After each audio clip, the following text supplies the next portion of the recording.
In today's video, I'm going to show you how to assemble this Worx 20-volt string trimmer.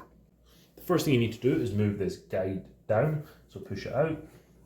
And you'll see there are two slots, there'll be one on this side and one on the other side. You're going to slot it into there.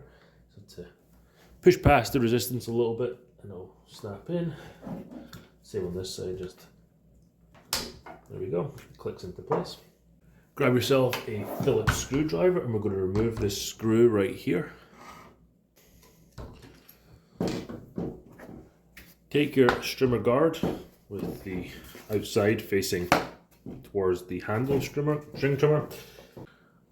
Line up the two arrows, then push it on until it clicks into place. Install this screw back in to hold the guard in place. The handle already comes pre-attached, but it's not in a position that you're going to be able to use it in. Press this orange button in and the handle can come up so you can be more usable.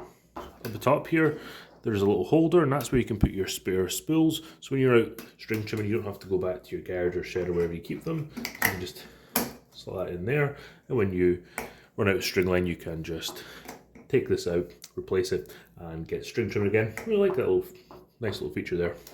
You'd be at a weird angle, so you just need to release this, push string trimmer head to the right angle and lock it back in place. When you're ready to edge, pull this down as hard as you can and then twist clockwise and that will lock this in place. Now you can use this as an edger. When you're going to be using this as an edger, you need to put the wheels down. So you've got wheels here, and this is the last thing to attach. Make sure the wheels are pointing forward and back so you can guide this along, and now you can use this as an edger. And that's how easy it is to assemble this Worx 20-volt string trimmer. If you want to find out how to restring this trimmer, you should watch this video here next.